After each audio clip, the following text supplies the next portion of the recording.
The 1996 NBA season marks a pinnacle of a pair of the most dominant teammates in NBA history. They were a cultural phenomenon. From the standpoint of how basketball was being played at that time, at that moment, we were definitely a championship basketball team. The Payton and Kemp dynamic, that was just, you couldn't top that. Led by the Rain Man and the Glove. I throw it this way, I throw it this way, and he'll go get it.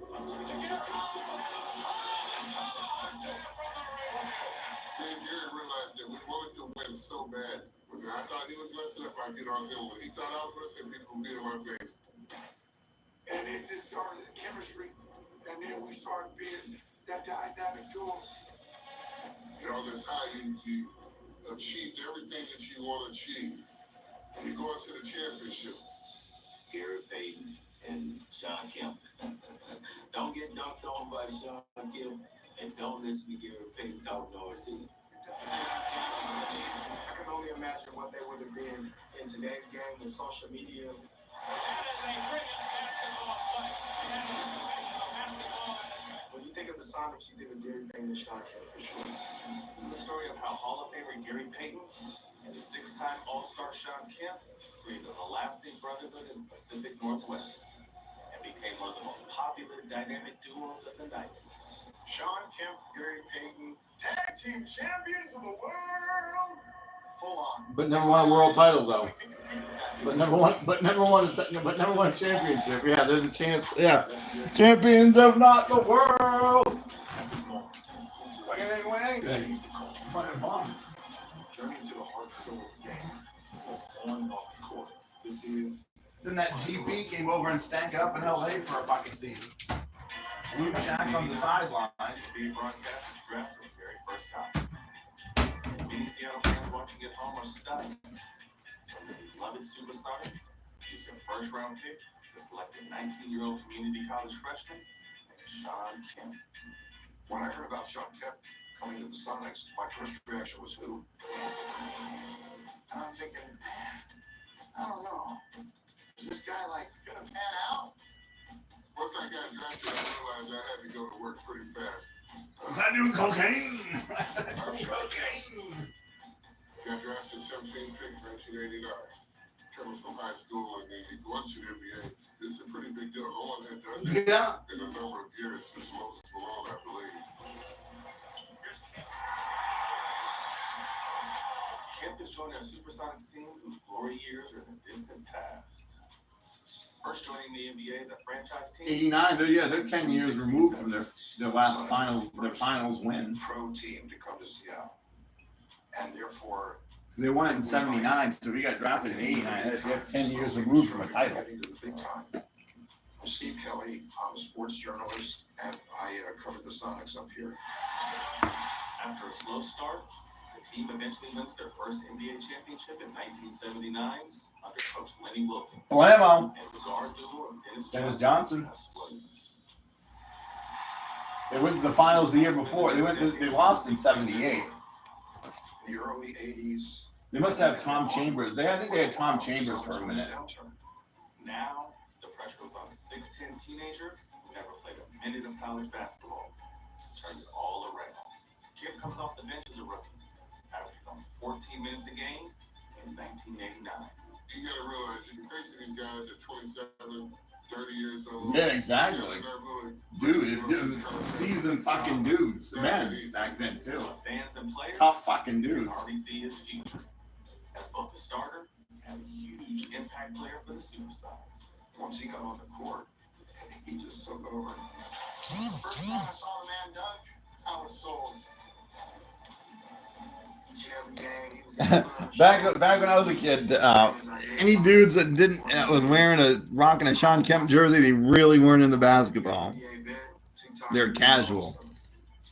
He was gonna have the charisma, the energy, the stuff that I guess coaches and people in the basketball world say don't do after you don't make a big play. He was always celebrating, putting a little swag on anything that he's done. So I've seen a lot of the ability of Sean, and I said he's just a freak of nature. and I wanted to play with him. And when the Sonics asked Sean to check out a talkative guard playing for the Oregon State Beavers named Gary Payton, GP. the desire to play together becomes mutual. Sean watches as Gary cuts up the opposing team, scoring at will with a cocky attitude that invigorates the crowd. I think Gary scored 50 points. And I see this guy, he's out there yelling at the whole crowd. He crap-shit every member of the team, the coaching staff. We played against each Duff Luck Shrimp, man. I am Duff Luck Shrimp. I played for the Sonics 93 through 99. Gary Payton was all over the court. I handled the ball a lot, so he came over and always talked. So I had our exchanges. You go in there talking a lot of trash, a lot of smack talk. You would have to back it. Exactly. That's what I had to do. I had to fight my way out of playing basketball. And when I did that, people gained respect from me. Well, my name is Gary Payton. I played for the Seattle Supersonics for 13 years. I really fell in love with his game, his attitude, and everything. But I didn't know if we were going to really have a shot to draft him. So when things fell in place, when they finally called and said, we got the number 2 pick, I was ecstatic. With the second pick in the 1990 NBA draft, Jesus, who was first in 90? select Gary Payton of Oregon State. Man, who the fuck went first? He is 6'4". He is an Who the fuck went first? David Robinson, maybe? I don't know. Was a call shot. I said, look here, we can be 2 great basketball players. We can make each other better. He said, as soon as you get here, we don't do it. Once Gary joined the ranks, it was,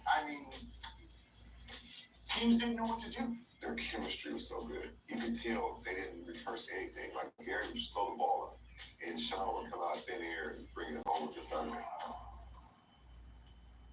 My name is M.OTransformers. I was born in Seattle, Washington. I played 20 years as a point guard. We're at the South Central Mall in Seattle. Myself, Dave, and my friend Will Conroy, and Gary's with all his friends, and that's 3. We walk up to him like, oh, it's Gary Payton. And he goes down the line of us to me, and he tells Dave, I already beat you at my camp. He moves him to the side. He goes to Will, you're trash. I already beat you at my camp. And I'm last, of course. And he looks at me and he lights me up. He said, and you come see me, because I'm hearing all these moves, you're doing all these tricks you're doing, you can do this and that. We're going to play one-on-one. And if you beat me, I give you $1 million. But if I beat you, you got to walk around your neighborhood naked, and I'm going to drive around one of my trucks. And that was my introduction to GP. And then him being a big brother and being respectful. He actually came and saw me play a high school game. Gary was establishing himself as one of the toughest guards in the league. I learned the hard way when I talked a little trash to him when Dallas was playing Seattle. I told him to get that out of here. I blocked his shot, and he looked back, and I thought, oh man, I woke up the monster. And he proceeded to go on like a 15-0 run. And I apologized to my teammates after the game that we lost that game because I said something to Gary. When you wake up the monster, man, there's no stopping him. Every guard that grew up here wanted to emulate Gary Payton, wanted to emulate the trash talking, wanted to emulate just his presence overall on the basketball court. He didn't back down from anybody, and especially me. My whole thing growing up, I'm not going to back down from anybody. I'm the smallest guy on the floor. I'm going to talk the most junk. It was like I wanted to be Gary Payton, knowing I wouldn't be 6'4", but knowing I can play with the energy and effort he played with. And most importantly, like I got my trash talking game from Gary Payton. Act to it, now one out of boy. Anything, boy. Gary Payton was a good teammate. We had a lot of interesting discussions. Gary didn't really want to practice that much, so every practice was a heated discussion about him stepping on the court to join practice because he was sitting on the sideline commentating and talking trash. We usually got him out about halfway through and he ended up practicing, but it was literally every day. And thinking back, it was kind of crazy, but it was a lot of fun. You had these 2 guys that were just so in sync. I think they were the best tandem throughout that era. I told him, look, every time you know that I'm going after the ball, sprint, just take off. Don't wait for nothing, don't look. You know I'm going to get you the ball. peanut jelly time every time. I mean, it's just poetry in motion. Seattle fans are witnessing an exciting evolution of pro basketball. A frenetic style where players fly towards the basket and attack the ball, especially against players like three-time All-Star Kevin Johnson, earning Peyton the nickname, the Glove. I said, why they call me the Glove? They say, because you got Kevin Johnson. You smother him just like the Glove. And next you know, I got one of the best nicknames ever in basketball. And the athleticism of Kemp's dunks has fans calling him The Rain Man. Well, the Rain Man came through, we were doing a poster. And the guy just came out there and said, we're going to call you the Rain Man. Yeah, it's because you rain out of the sky with dunks. So all you do is dunk it. And at first I was like, no, I really didn't like it. But I fell asleep that night and I woke up like in the middle of the night and I was like, Rain Man, like, and then it really hit me. And I said, you know what, I'm going to take it off. And he was like, man, I like that. Shout out Kemp the Rain Man. The game that we played in was so physical. Me and Gary got the force, the power. You would know if I'm pressuring somebody and I'm making him put the ball up and they gonna throw it, he can get a steal. And that's how it started to become a chemistry between us two. And they were so much fun to watch. He and Gary Payton brought this team back. Those 90s years it was a blast. Fans just kept coming. In 1991, the Sonics had the fans.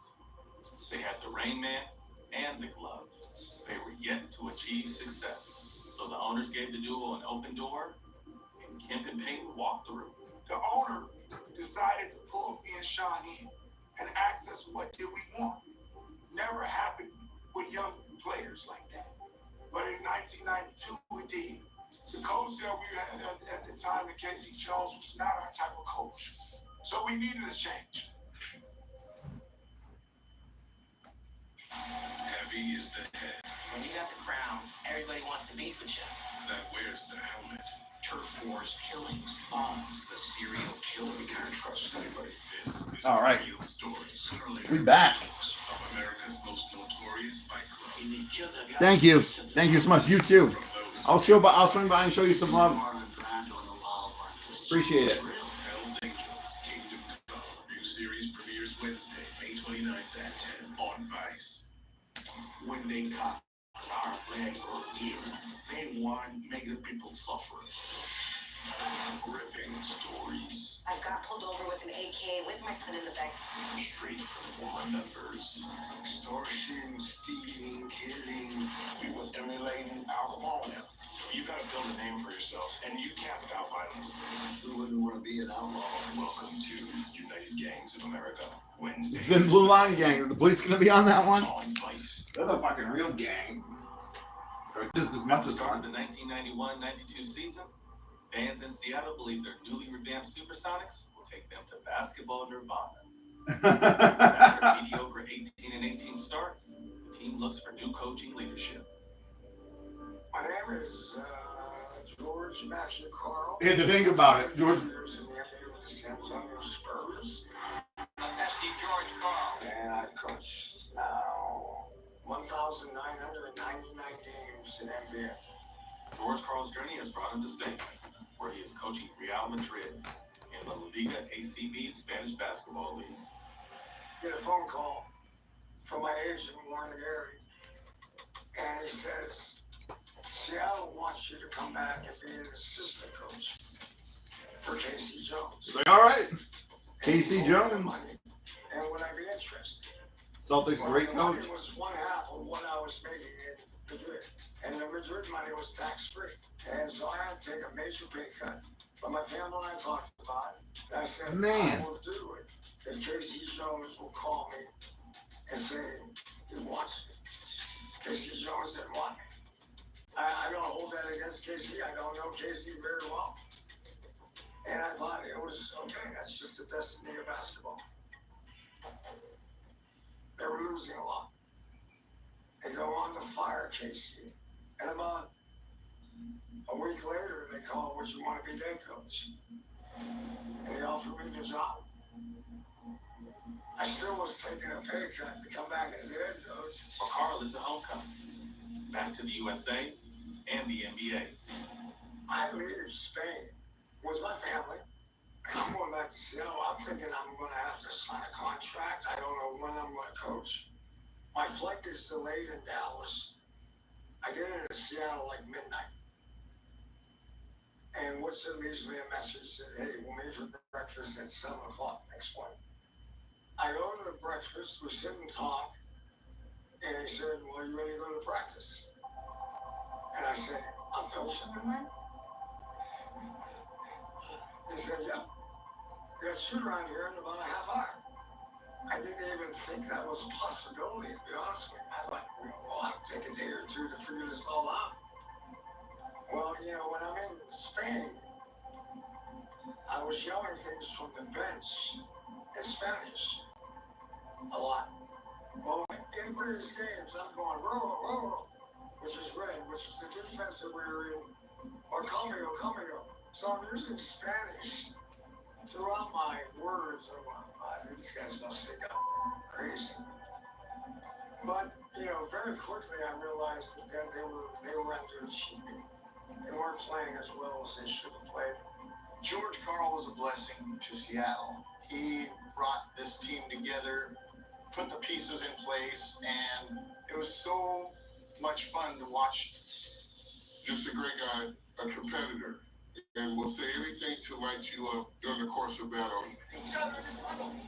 You have to be willing to accept these things to make yourself better and allow yourself to be coached by him. Make me a better person and absolutely a better player. Sean Kemp, I remember benching him very early in my time there. Didn't like coming on time. And Sean and I had a lot of good conversations about that later on. He was one of the more special athletes of all time. Of all my guys I've ever coached, Sean is the most athletic guy. He's fast as hell, and he can jump out of the building. The air was a little different, rebellious, rough and rude at times. There was a lot of anger between Gary and I that my coaching staff was worried about. I remember sitting in a meeting, yelling and screaming about, I can't stand what Gary is doing. Why can't we get him to do this or that? And one of my assistants mumbles, he's a lot like you, Coach. So what? And I realized, if you think about it, deep down inside, he was right. What makes us go is very simple. But they didn't have a lot of offensive flow, a lot of offensive rhythm to them. And I think that's probably what helped them with as much as anything, allowing them more freedom to be who they want to be. They didn't really come together until we made the 2 trades that turned us around. George Karl brought in Sam Perkins. He had the strength. And when that happened, we started playing like the Seattle Supersonics that we needed to. Well, when I got traded to Seattle, it was a surprise. It was quite shocking.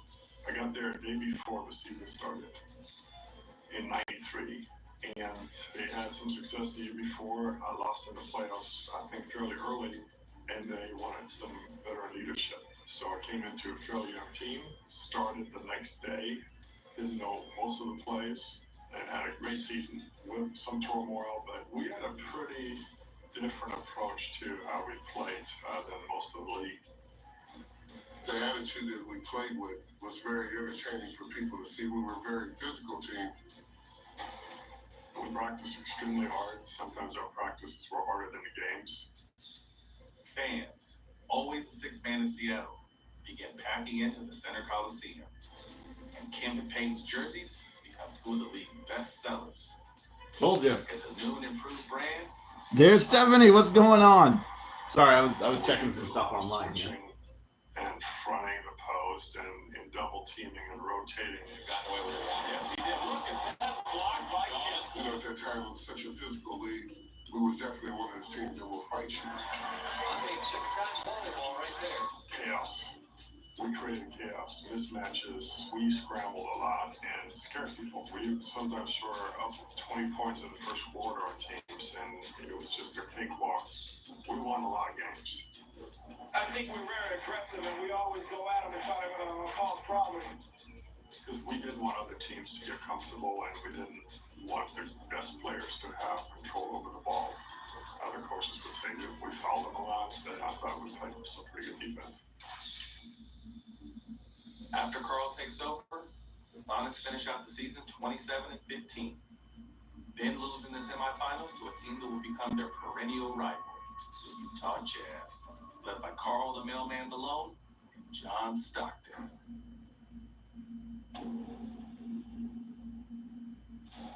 At this time, you got to remember, there was a lot of rivals, but it was only one king rival. It wasn't fearful of much, but we always knew that Utah team was going to be a tough one to beat. For me, personally, I just knew that going through Karl Malone was going to be a tough challenge for me. It was so much things I had to work on. We owe Karl Malone and John Stockton a lot. They took us to school. John Stockton, he's their glue. Like I was our glue. I looked up to him and changed my whole game to him. He doesn't do nothing flashy. He doesn't go through his legs. He doesn't do all of that. He knows the smart play. When he sees somebody turn their head, he'll go and make a steal. Tons of pick and rolls, tons of screens, tons of cross screens, back screens. A very disciplined team on offense and defense. They schooled us for so many years, broke us down, made us go into the gym and really look at ourselves physically, get stronger, mentally tougher. Oh, well. Better late than never. Because I thought we got beat up. Late lunch? What, dinner time? People don't know this, but one of the years coming up, George actually made us go in the summer and stay in Utah.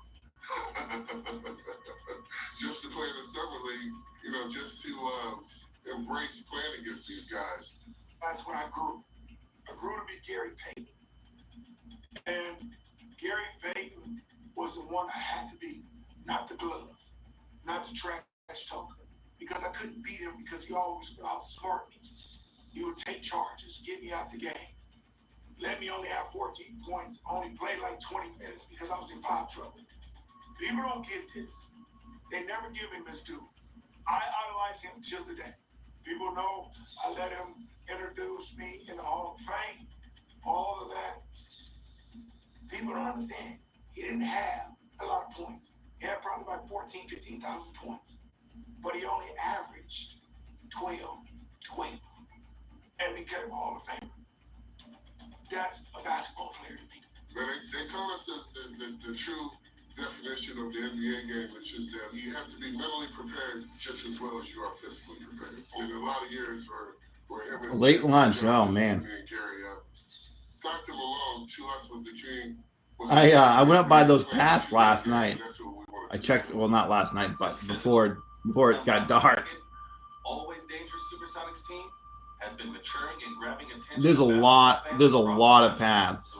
It'd be easy to get lost up there at night. Well, if you're rushing around running from homeless people. Or God only knows what else is up there. But the team continues to struggle in the playoffs. In 1994, they entered the postseason. And I haven't even explored the whole thing. There's paths that cut off into different paths. NBA history to lose in the first round. We were up 3-0. Got a little bit relaxed. Didn't share the basketball as much as we should. And once you stop doing one or two of those main things that got you there, it's really easy to lose. All my memories at point. I remember watching this game. Laying on the ground celebrating. The Sonics endured their second straight first-round playoff exit in 1995 when they lost to the Lakers. Right here.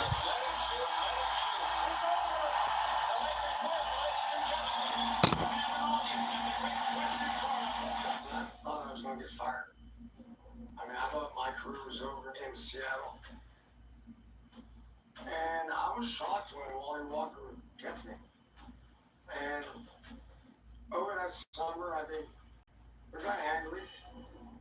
We realized that we'd thrown away our opportunity. We knew that we were up there with the top of the teams. You can prove it in that regular season, but when the pressure time comes, you really got to be able to perform.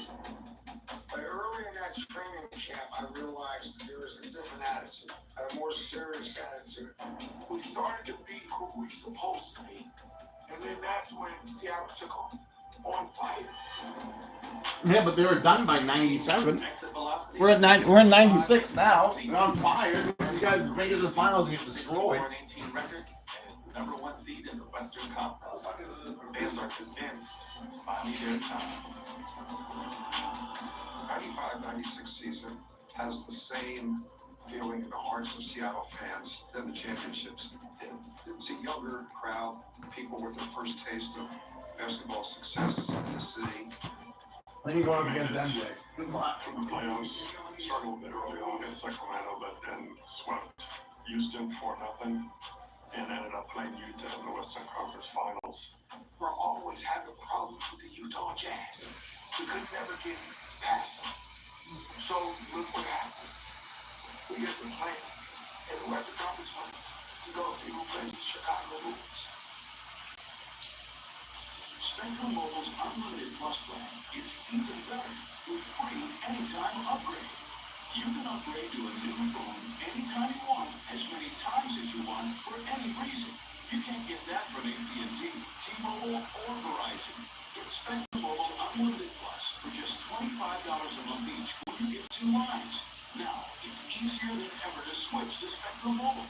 We'll pay off your phone balance up to $2,500. Plus, Spectrum Mobile Unlimited Plus gives you international roaming in Mexico and Canada. And get even more with free anytime upgrade.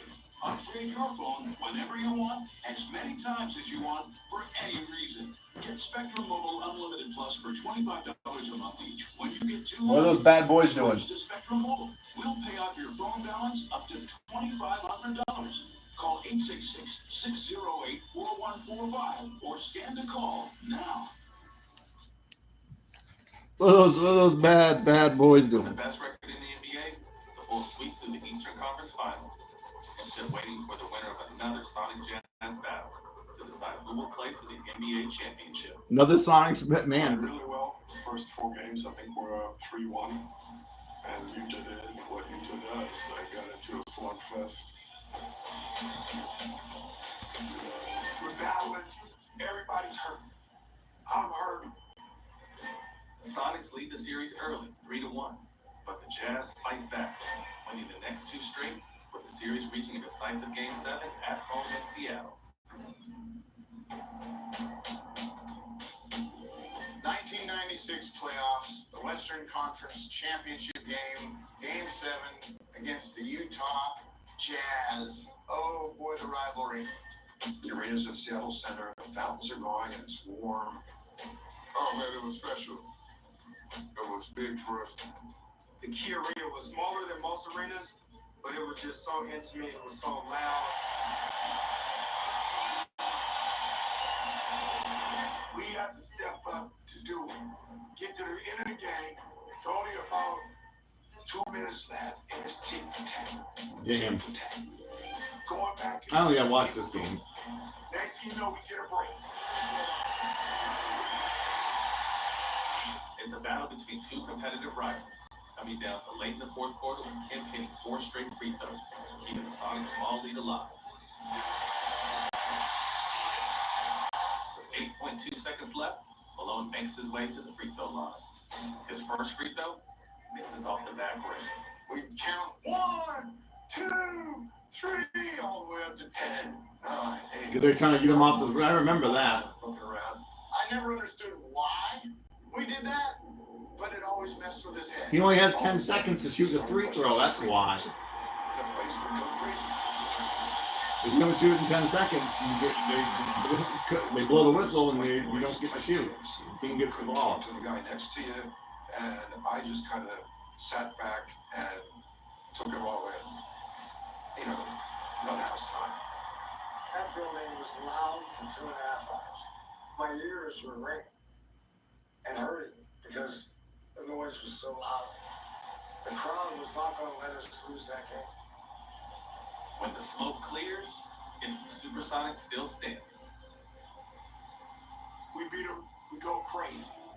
We finally get over the hump. We get over Carl Malone. I get over John Stockton. And Seattle is heading back to the finals for the first Where you guys time go? since 1979. You're going to the championship, but then you look and you realize who you got to go against. So that celebration is holding a little bit, man, because you don't want to get too excited because you know that you really got a tall order of work ahead of you playing against the Bulls. When I got in the locker room, we had the Western Conference Championship trophy, and I just had to shed a tear because I finally made it. And I cried for a long time. And me and Sean sat in the shower for a long period of time. We drank probably almost a case of beer. And I just sat there and I said, look, I done it. I finally moved on to some other level. For 3 years, we've been trying to get to the finals. I think Chicago was sitting at home after having swept somebody. Orlando. We were bloody and a little worn out. We had to get on the plane the next morning, fly to Chicago, and play a day after. That's how it was back then. You didn't have 3-4 days off to recover and get ready for the next series.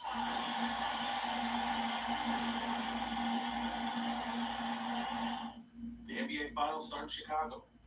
The Sonics dropped the first 2 games to a reinvigorated Bulls.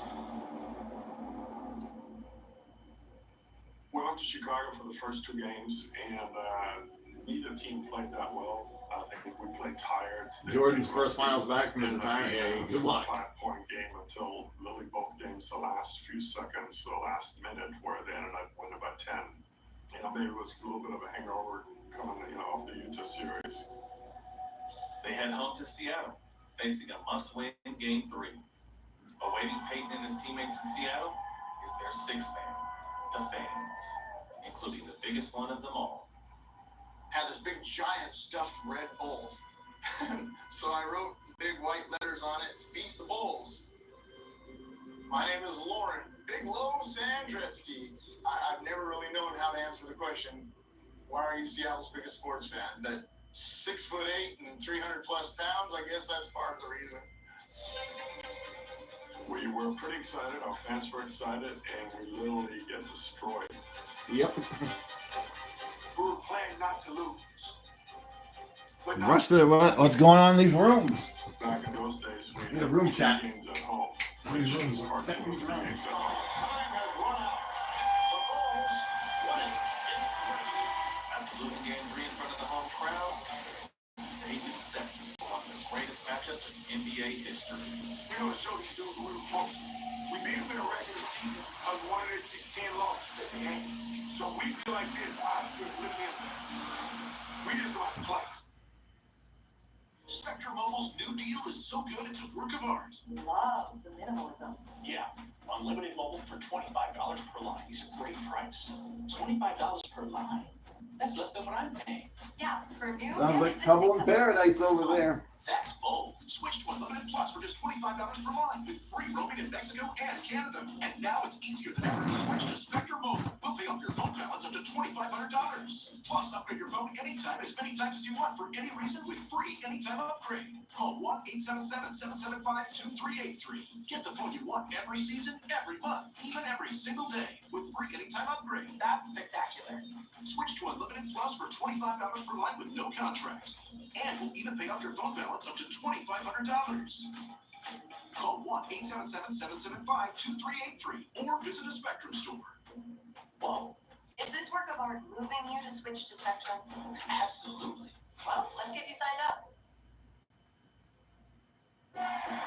Gary Payton gets the green light to go after the Bulls, as the Sonics and their rabid fans drive into Game 4 of the series. And the fans let Chicago Bulls know that it ain't going to be easy in here. We let them down in Game 3, but we came back in Game 4 and 5 and blew them out. We came out and won the next 2 games convincingly. Had a chance down, 3-2, going back to Chicago. Yeah, no, not happening. On Father's Day, too.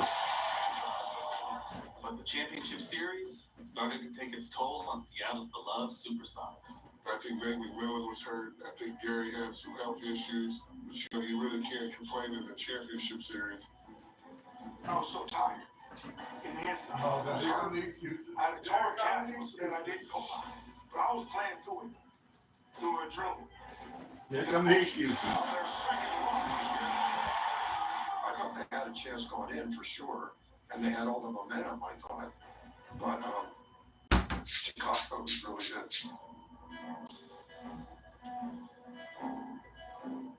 I played a brand of basketball that was very difficult to beat. We couldn't run. We were out of gas. Chicago had our number.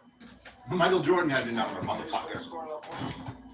You really just got to be there to perform. And I think we were close, but Yeah, let's hope so. close enough. Well, losing in Game 6 in the finals felt really bad because you're there. You're this close.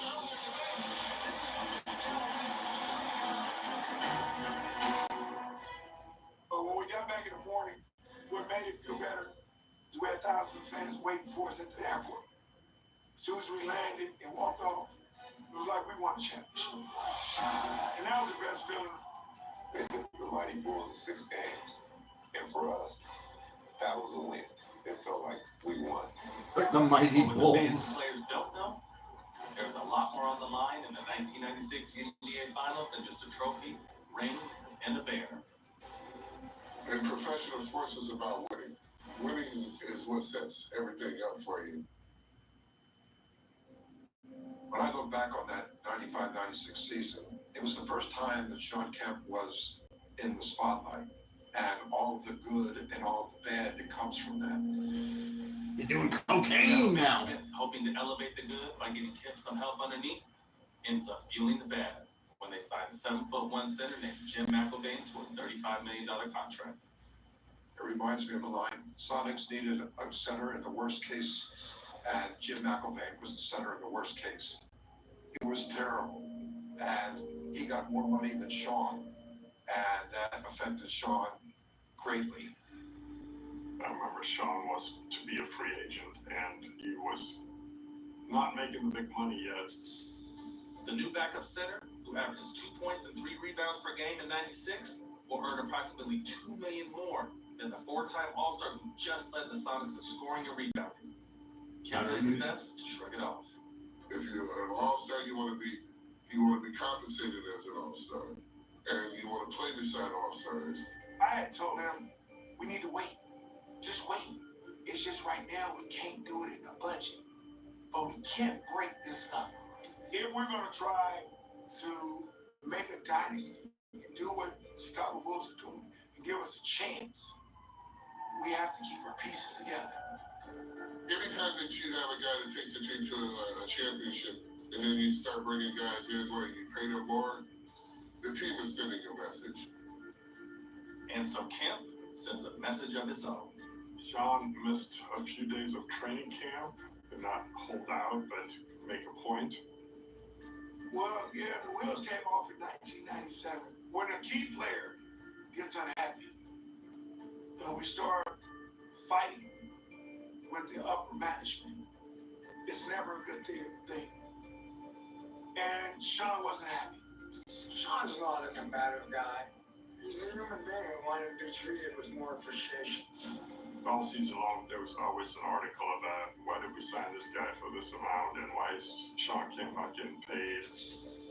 I can't hate on the guy for getting his money, but I can hate on the organization for not respecting a person who did so much for you for the last 7 years. I think bringing Jim McElvain in really started the downward spiral. Including reports in the press that Kemp is abusing drugs and alcohol. They're doing cocaine. This week, Sean Kemp publicly addressed the issue of his chronic lateness and irresponsibility. He denied speculation that he had a drinking problem. He said instead that he has been merely frustrated by his own play. I don't think drinking and substance abuse was a problem. I believe that what was the problem is that I was a bigger star than what I realized. And I think that that's something that I had to identify with. weight, he didn't work out, and then he just was late for everything. I think I actually called him the late Sean Kemp one time. You hated to see it because you knew it was there. People ask me this question, man, because it's important for people to know, man. I came into the league at such a young age. You know, I know a lot of guys maybe struggle in some of those areas, but I think for a person who really wanted to make some changes with myself, obviously I've went in and got some help with some certain things, make the right changes, and I think that's what you do in life. Before the end of the 97 season, Kim asked to be traded. So our doomsday came when they traded me, because we gave away a piece to our dynasty. Yep, it was done after Which that. was the glove and the ring. Sean Kemp, who carried the hopes and dreams of the Seattle Supersonics faithful on his 6'10" frame, is traded to the Cleveland Cavaliers in a $100 million deal. Did I stand up for him? Of course I did. He wanted to be paid what he was worth. And at that time, that's where the salaries were growing, going big time, and he just felt he wasn't being appreciated. My heart was took away when that happened. We went and got Vin Baker, heck of a basketball player. Vin Baker, my cousin, went to college with him at Hartford. As a core group, we all got along well, played hard, we won a lot of games, and that was no more. Leaving the city definitely hurt myself. It definitely hurt the team also. But you want people to realize kind of what they lost. And then I think that's what I was able to do. When we lost Sean, it was just like, that was, to me, that was the beginning of the end. The Peyton and Kemp dynamic, that was just, you couldn't top that. But the departure of Sean they trade one boozer away, and they signed Vin Baker, another boozer. To Houston, Coach George Karl is showing the door. I was a part of building the team, and it just seemed like the coaches were getting the short end of the stick, and I think they just got tired of me being an ass. I'm proud that I went 7 years in Seattle, and I went 6 in Milwaukee, and then 8.5 here in Denver. I don't know if any coach has ever done more than 6 years in 3 different spots. I'm a tough guy, but you belong to me. If you like winning. In 1999, Jeff Lefschritt found himself released from the Sonics and immediately signs to play with the Portland Trailblazers. Yeah, I was very surprised because I thought I was going to finish my career. I've seen Def Lefschritt, I've seen Sean Kemp. School. Didn't want to move somewhere else, so I decided to go down to Portland, which I thought I can, go back and forth more often and see the family. So I went to Portland for the next season. The Sonics continue to unwind until 2003, when the team does not make a new deal with Gary Payton, the last connection to the 1996 Sonics Dream Team. When you take me somewhere, say, yo, I'm going to pay you, I'm going to do all of that, then lie and say, no, I ain't giving you nothing. Yeah, I'm going to be mad. Eventually, the salary negotiation grinds to a halt, and the future Hall of Famer decides to leave Seattle. He goes to LA. So what did I supposed to do? Just be loyal to you and say, okay? I don't think that don't make sense to me. Whatever. I can hold out for my money. I deserve it. The team could not come up with the capital to meet Gary Payton's salary demands, and on February 20th of 2003, he's traded away from the Supersonics. Our city's team was not the same group of guys. Where'd he go? I can't remember where he stopped before. That was like the uppercut. LA. After the big old blow to the face with Sean Kemp. All our components of the 90s team were heading out of town. And so without the Sean and Gary show, just didn't seem like a show anymore. So a lot of fans, they just jumped off. When I left Seattle, I was in Cleveland. Me and Gary was really still talking on the telephone. We were like we do normally now. It was the worst decision that me and him ever made in our lives. Because like a year and a half later, now he's in Milwaukee and I'm in Cleveland. All of a sudden, you was in a situation where you were winning 80% of these games, and now you roll the dice, and now you're winning 30% of these games, and you realize that everybody involved made the wrong decision. The afterglow and continued cultural force of the iconic 1996 team inspired a talented crop of future Pacific Northwest players who would go on to play in the NBA. Native sons like Jamal Crawford, Nate Robinson, and Isaiah Thomas have carried the torch into the new millennium and created a new hotbed for future stars. We have a great, youth basketball program. We see all the guys in the NBA that are from here. Jamal Crawford's program will bring NBA superstars to the city. That was super huge for the city. The current crossover league exists because of the ripple effect of Gary Payton's mentorship. What I learned from Gary was how that moment of giving to the next generation can change a life, because it changed mine. And today, Seattle native and former NBA player Jamal Crawford supersized his usual pro-am, netting some of the biggest names in the sport. LeBron shut down the city and literally shut down the whole city.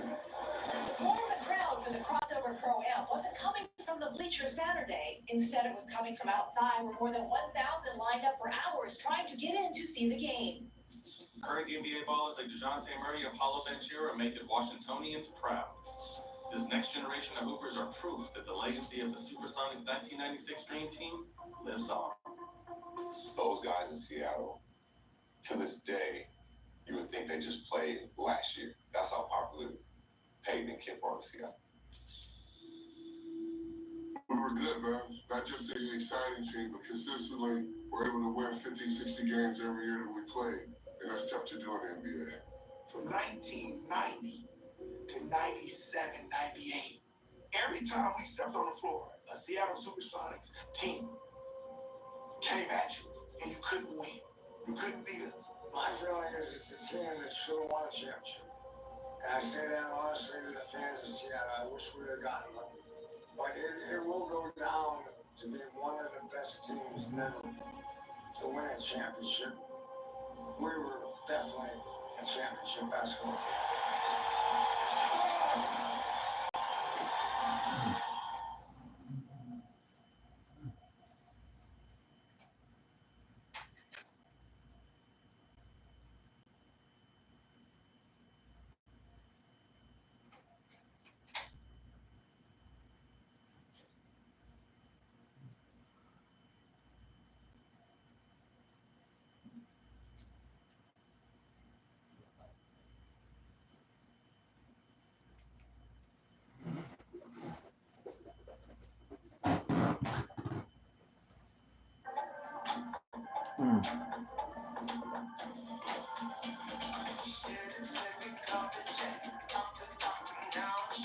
Get it, slip it, cuff it, check it.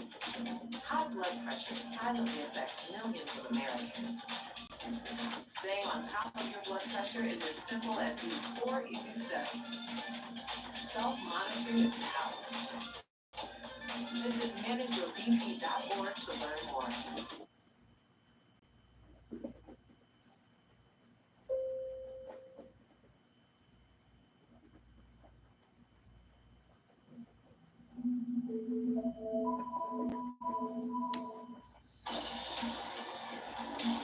Who is Pete Maravich? He can make the ball do things. They will willingly hand over Reese's Cups. Forget flying cars. This is it. We're at the pinnacle. And meet Reese's distant but delicious cousins. Finished my chores. Ready for my allowance. Camila is way better than how I got paid for chores. All we know those loans, really paid off. That was not radical. Bring your family into the financial future. Basically, everything I told you guys is the truth about me and Paula's relationship. We've never FaceTime. We have been talking for that period of time. Everything is real. But Paula, she hit me up. It was like, let's get on this TV show. It was going to be like a I see you, you see me. It's a happy ending type of episode. Whoa.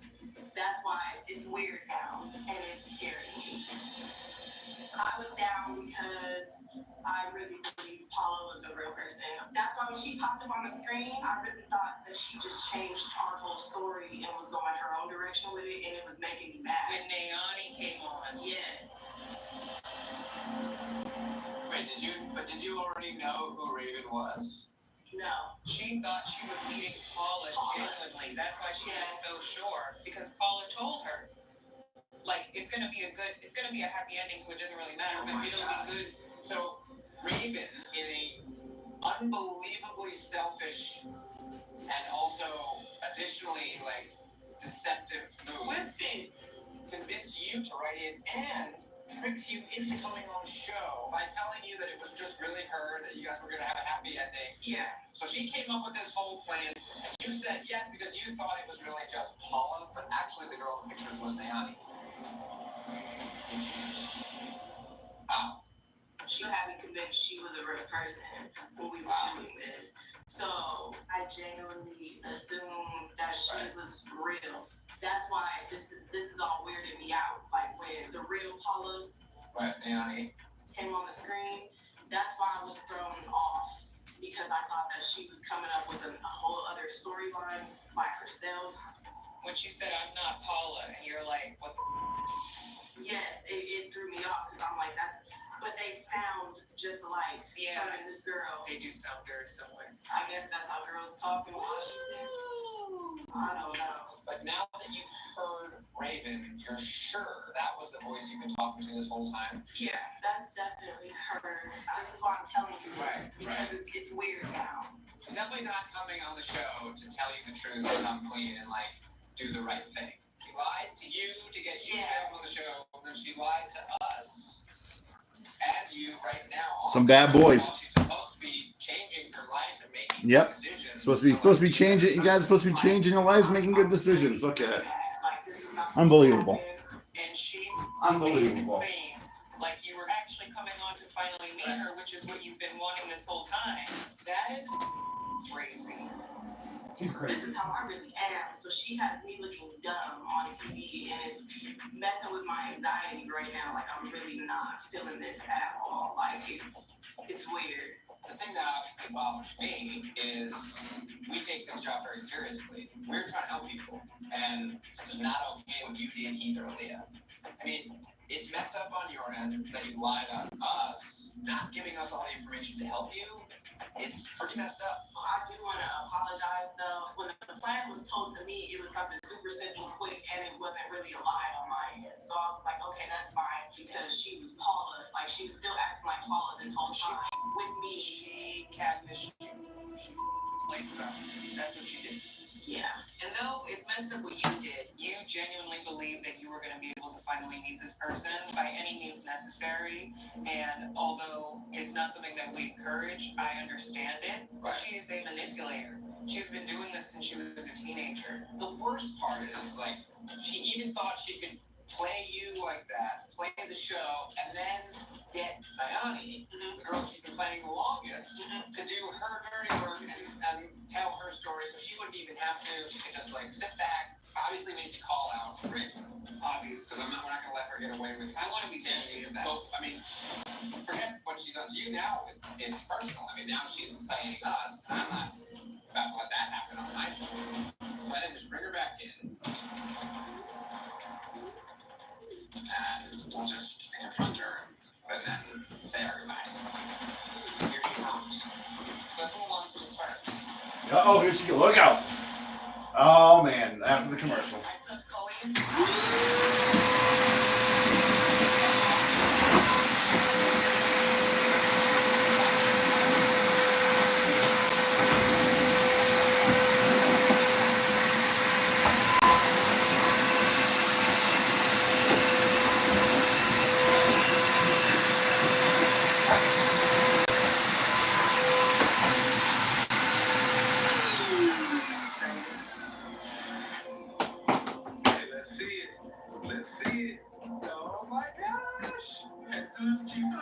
Come on, I was like, I'm just fucking going through some stupid fucking graduation. You're coming off. Next term starts soon. Visit snhu.edu.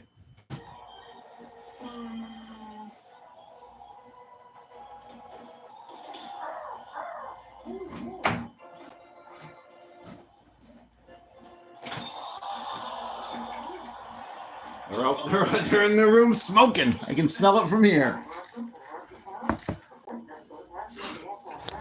Oh, look at Gears. Get matched at mattress room, sleep at night. I don't know what's going on with that one I ordered yesterday. They haven't sent me a confirmation order, and every time I look to see what's going on with the order, it says prepping. So I don't know what the fuck's going on. Bags, accessories, home decor, and it's so easy to sell on Poshmark. You can do it in a minute. I love it. Want to get the most out of one sheet? Grab Bounty. Bounty is made to be stronger and more absorbent. So while ordinary brands can't hold up, one sheet of Bounty keeps working even when wet.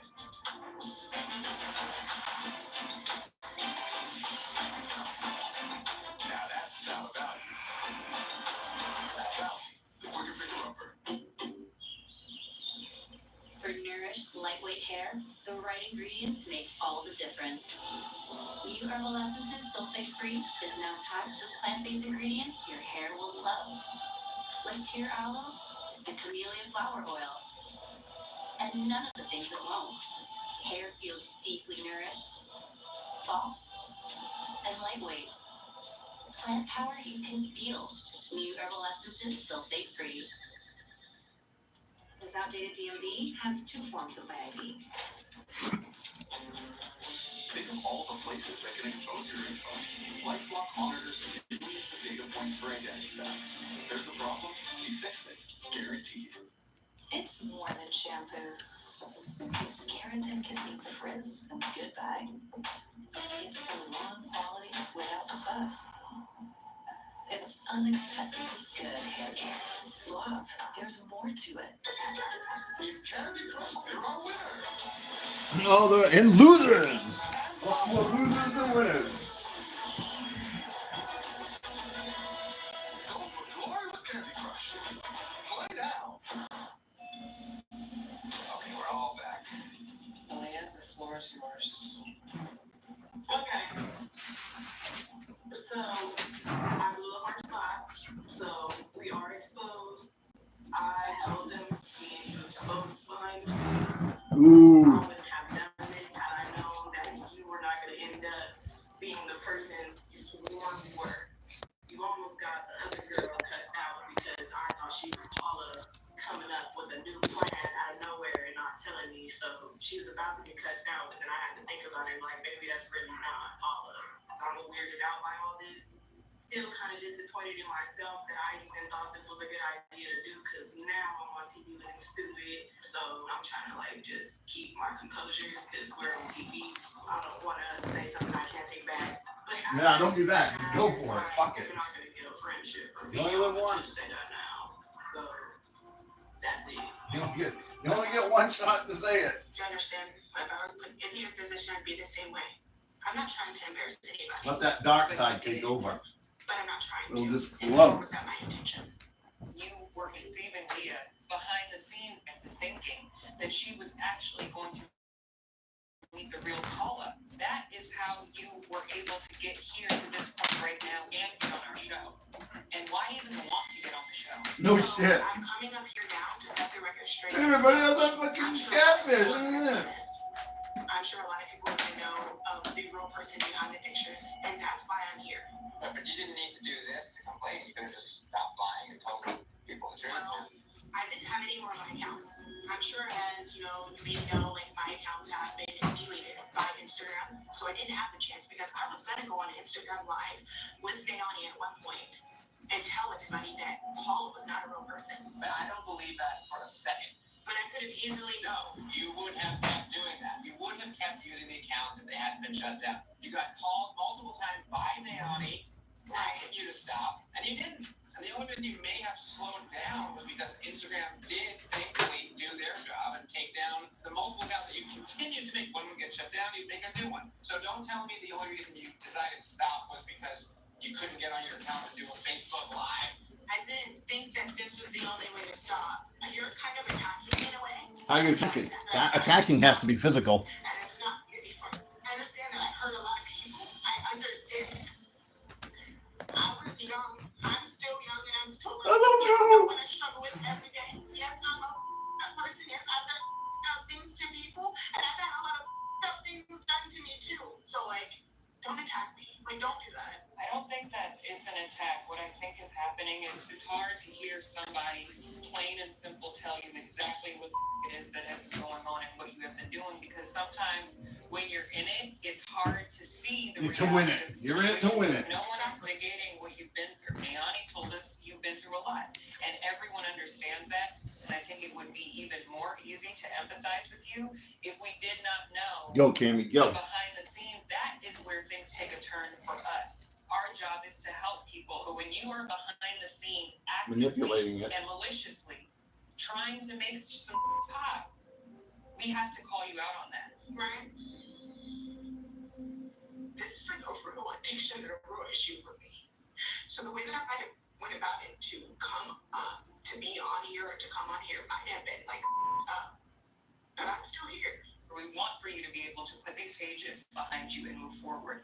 But in order to move forward, we have to acknowledge how we even got to this point.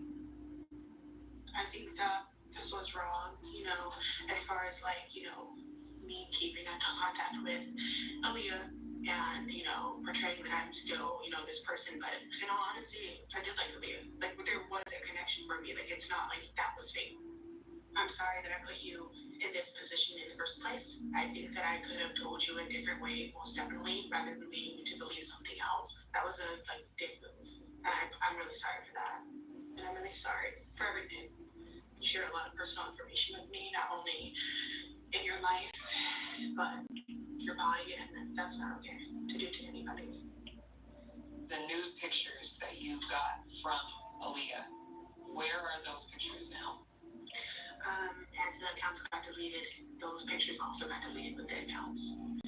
And yeah, I'm just really sorry for that. Nobody deserves that.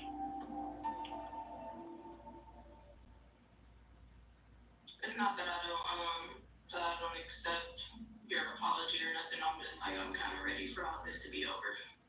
So that's the big question. Is this all over? Are you ready to say you won't use fake profiles, you won't speak to anyone, and just be you? I would say that I'm done with the fake accounts. I'm sorry, Aaliyah, for everything that I've done. We wish you the best and hope that this is the end. Yeah. It's been way too long, I think we all agree. So I'm glad this is over. Bye, guys. Good luck with everything. Thank you for coming. Thank you for having me. Alright, well look, she's out of your life. Man, this is a weird day. Sorry for the craziness, but you also provided some. Yeah, don't dig yourself a hole like that in the future. Yeah, because this was way too much. This was extra. Alright. It was great meeting you. It was nice meeting you guys. Bye, Aaliyah. Bye, guys. Bye. Funny how danger keeps me coming. Funny how I crash and keep on going. Can I grow up? Can I grow up? Hey, this is Brandon, I'm internet celeb. Whoa, 80,000 followers. Wait, 2 pictures? Yeah. Is it funny? Right now. He's sneaking around behind our back. Seems like he could be our guy. This is so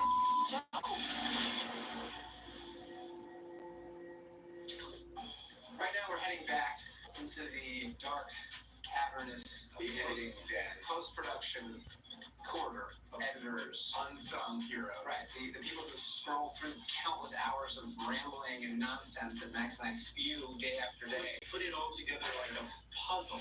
And so you got a story? Yeah. And we build the skeleton and give it to them. Right. You look like your graphics already. Yeah. Through and through, buddy. Neve also pays Pat under the table to make his muscles look bigger.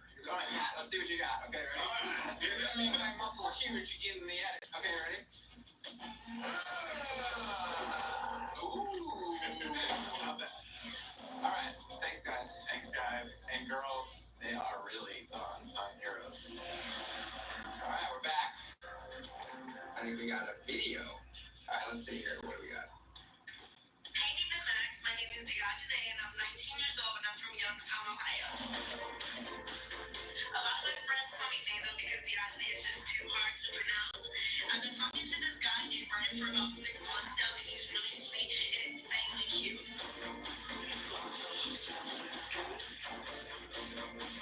That's what it's sensitive got for a teen song. Away from me in Altoona, Pennsylvania, and it came into my life at a time where I really needed someone most.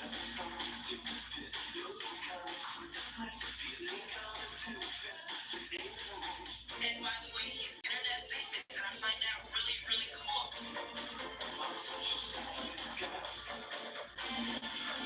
But the only problem is we haven't had an opportunity to meet. I really want to take this relationship to the next level, but I don't think I can do that if we haven't met face to face. I really want to pursue this relationship. So could you please give me a call and help me? Wow. Was she like racing the clock? I don't know. She needed to get it all in like under 30 seconds. These young kids are so used to the Instagram story. Right. They're like, I gotta say one more thing before the fans. Oh my God. Will it fit? All right, let's call Diogene. I think she was my name. She's name. Oh, she goes by name with an A-E. Oh. We just saw your intense video submission. Yeah, why was it so intense? You were racing through it. I don't know, maybe it was because like. All right, I can end the stream. I'll be back in a bit. See you on the next one. So tell us about yourself. I used to go to school at Youngstown State.